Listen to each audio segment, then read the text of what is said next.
pessoal, mais um momento aí para trazermos um tema que é desperta super curiosidade, e a gente ficou pensando que não tem como a gente falar sobre relacionamento sem trazer as emoções que perpassam as relações humanas. Então hoje a gente convidou assim um colega super especial para falar de ciúme. A gente está aqui então hoje com o Erickson Fernandes. O Erickson é psiquiatra, psicoterapeuta, também é professor da psiquiatria e especialista em sexologia clínica. E hoje a gente queria conversar um pouquinho então sobre os ciúmes, que é um sentimento, né? Acho que é uma emoção normal, a maioria das pessoas tem e relata isso, né? Todos têm direito, e todas têm direito de sentir ciúme. E justamente por isso que a gente quis trazer, né? Para poder pensar um pouquinho sobre esse sentimento, em que grau, em que esfera que ele é um sentimento normal, uma emoção humana, mas em que momento que ele começa a atravessar um pouco uma fronteira e começa a causar um prejuízo já para a própria pessoa e para o relacionamento dela. Então, se a gente pudesse pensar, Erickson, como é que a gente diferencia, assim, Primeiro, bem-vindo. Obrigado. Estamos muito felizes contigo aqui. Eu estou muito feliz com o convite. Muito obrigado mesmo. Como que a gente diferencia, assim, uns ciúmes que a gente pode entender como normal e até assim legal de colocar na relação de uma forma saudável, até né? Porque sentir ciúme tem uma representação, né, do quanto eu me importo, quanto o outro importa para mim. Sim. A questão é que às vezes a gente lida essa emoção de amor com medo intenso e transforma o ciúme em algo não tão saudável.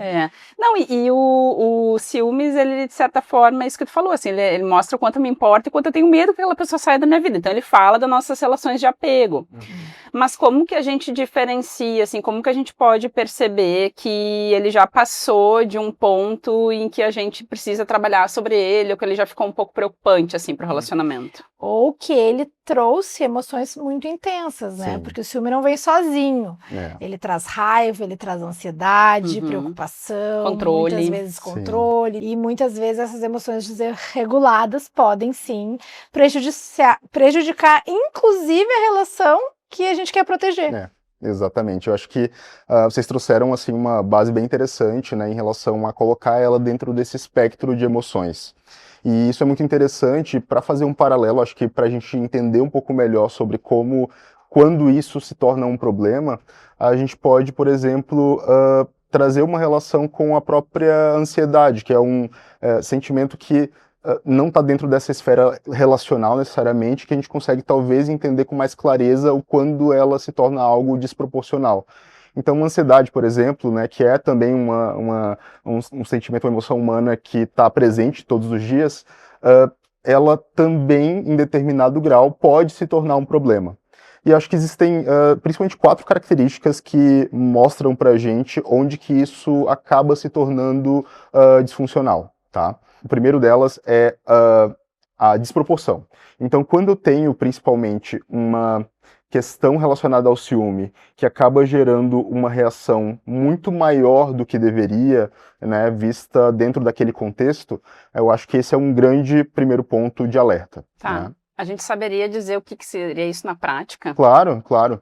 Então, assim, vamos dar um exemplo hipotético de eu cheguei em casa e aí acabei olhando uma mensagem ali, fui checar o horário no celular e vi uma mensagem que ficou meio dúbia, né? Aquela mensagem meio dúbia me gerou um sentimento, um desconforto. Às vezes angústia. Exato.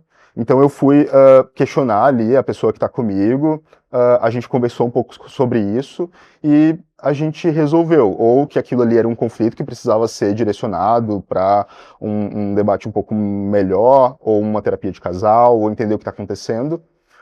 Mas quando eu levo isso para algo totalmente desproporcional, ter um ataque muito grave de raiva, olhar para isso de uma maneira muito desproporcional e acabar entendendo que aquele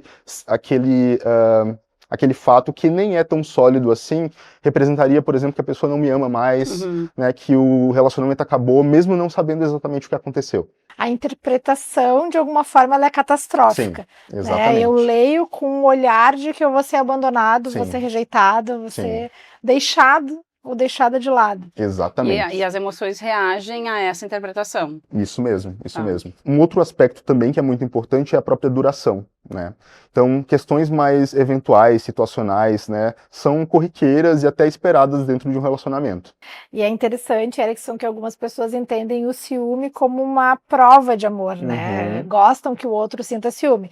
Quando é nesse modelo leve, de o Sim. quanto eu me importo, de também, a partir do ciúme, fazer um elogio, né? Ah, como Uhum. tu, né, como tu tá bonito, como tu tá bonita. Uhum.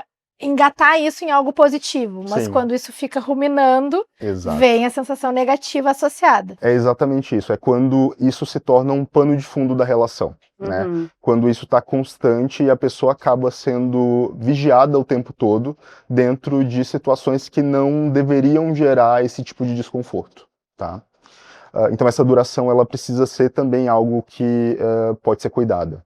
Um outro aspecto também interessante é como aquilo acaba gerando situações de desrespeito, Ah, sim. né?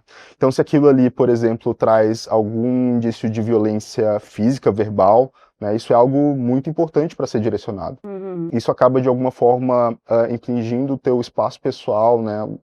Isso também é algo que precisa ser direcionado. Eu estava lendo um pouco sobre ciúmes para nossa entrevista, e para casos mais graves de ciúme, o que aparece bastante na literatura é esse cuidado da avaliação da violência no relacionamento, Uhum. porque muitos casos geram algum tipo de violência no relacionamento, né? E eu Sim. ia trazer isso, assim, que essa violência também, às vezes, ela é implícita, às vezes é Uhum. uma ação passivo-agressiva que Uhum. deixa um desconforto, mas que nem sempre é fácil de identificar como uma ação violenta. É que às Uhum. vezes a gente fala de violência e até o público em geral pode pensar, bater, né? Uhum. Alguma coisa assim, agressão física, mas a violência tem muitos níveis, né?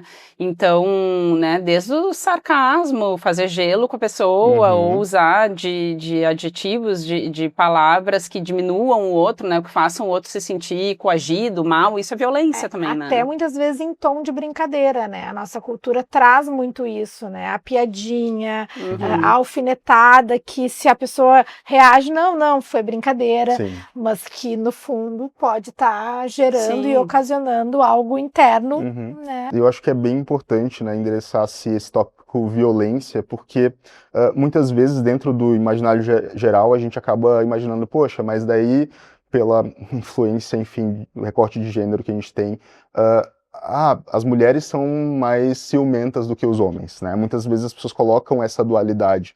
Mas o que a gente tem na prática de dados concretos em relação a isso, né? Inclusive, como proporção homem-mulher em relação ao sentimento do ciúme normal, isso é distribuído de uma forma equivalente, né? É igual, é 50-50 mais ou menos. Só que o grande ponto é quando isso parte para algo que gera violência, gera questões um pouco graves, físicas, a gente tem uma proporção muito maior de homens com esses ciúmes que ultrapassam o ponto. Sim, tanto que a gente tem dados altíssimos, e foi até a nossa última entrevista de feminicídios e de violência passional, né? Uhum. Que é feito, né? Assim, a violência passional é muito mais cometida por homens, né? Sim. A gente poderia dizer, então, de alguma forma, que o sentimento não está relacionado ao gênero, mas Uhum. ao enfrentamento, a forma como eu lido e encaro o ciúme, sim. Com certeza. Inclusive tem um estudo italiano recente, de uns 3 anos atrás, que mostra justamente isso. Ele avaliou um recorte de muitos anos, de mais de 10 anos, de casos de feminicídio, e ele conseguiu identificar os ciúmes como uma das principais causas ali de violência contra a mulher, resultando em morte. Então, estava presente os ciúmes, não exatamente de uma maneira necessariamente patológica, mas em 45% dos casos de feminicídio. E pensando nessa perspectiva de que o ciúme filtra e faz a gente ter um olhar equivocado, distorcido, quantas situações não tiveram nenhum dado de realidade Exato. que justificasse essa emoção tão intensa e acabam se tornando em algo tão prejudicial, Sim, né, para as relações como um todo. com certeza. Eu quero comentar algo sobre isso, mas eu vou deixar tu falar o quarto ponto, que eu tô curiosa. Tá. O quarto ponto, então, a gente falou sobre a duração, a gente falou Isso. sobre a desproporção, a gente falou sobre o desrespeito, e o quarto ponto é justamente a forma como eu gero muita disfunção na minha vida decorrentes desse ciúmes exagerado. Então, é uma disfunção que vai atrapalhar o sono, vai atrapalhar meu trabalho, que vai atrapalhar minha autoestima.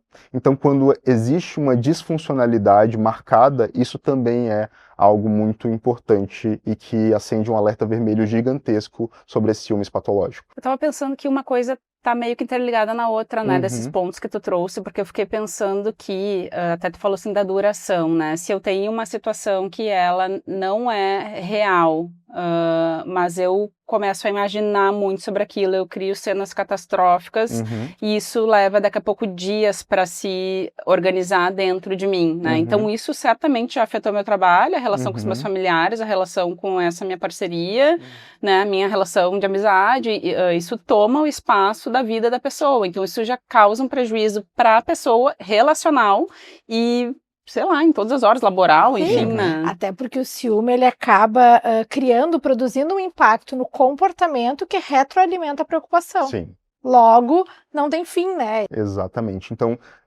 trazendo principalmente essas diferenças de quando a gente encontra essas nuances do que é o ciúme esperado, não patológico, e quando ele se torna realmente um problema, uma patologia a ser direcionada, a gente consegue, por exemplo, identificar a origem de onde vem esse ciúme.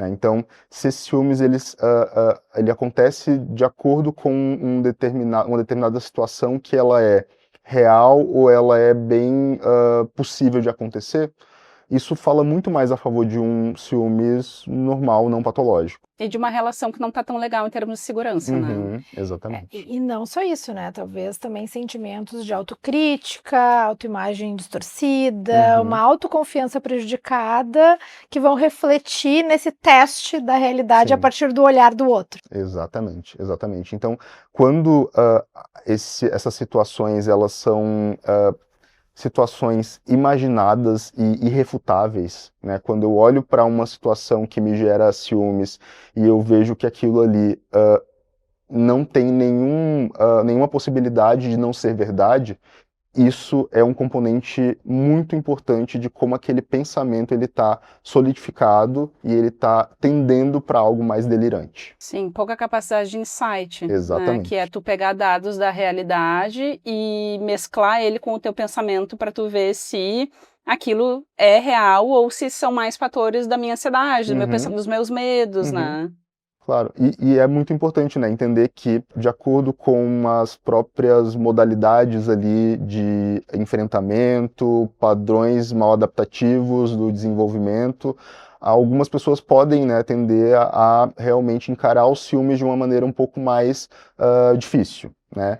Isso não necessariamente significa algo patológico. Eu acho que tem a ver com o funcionamento, né? Porque como ele gera ansiedade, ele instiga a dúvida, se tu tem um comportamento, né, talvez mais impulsivo, mais compulsivo, tu quer ir até o final para descobrir. Sim. Mas às vezes não tem nada para descobrir. E aí tu cria pistas. Exatamente. Né, para confirmar o que tu tá pensando e sentindo, mas não necessariamente o que tá acontecendo como um dado real. Exatamente. E dentro desse contexto, né, de como a psiquiatria enxerga o ciúmes patológico, é muito interessante a gente dizer que isso é um espectro, tá? Existe, claro, esses ciúmes que são disfuncionais, mas não patológicos, que podem estar relacionados aí diretamente a mecanismos mal adaptativos de enfrentamento, alguns esquemas importantes ali de desconfiança, abandono, isso, um apego inseguro. Mas, em alguns contextos, isso pode tender para algo mais na linha obsessiva. Sim. Né? E aí existe um tipo específico, né, um subtipo de toque, que é o toque relacional, que é justamente onde entra aí os ciúmes como um pensamento intrusivo, né, que acaba gerando alguns comportamentos de checagem, comportamentos mais compulsivos para poder lidar com aquela intrusão de pensamento. Tá? Tu diz assim, alguns rituais, alguns comportamentos que a pessoa faz para lidar com o que está sentindo, com medo. Exatamente. Então, minha parceira, o meu parceiro tá lá, e aí, qualquer momento, qualquer situação que eu tenho possível, eu vou checar o celular 15, 20 vezes por dia. Isso é um comportamento mais compulsivo relacionado a esse pensamento intrusivo de talvez tá sendo traído.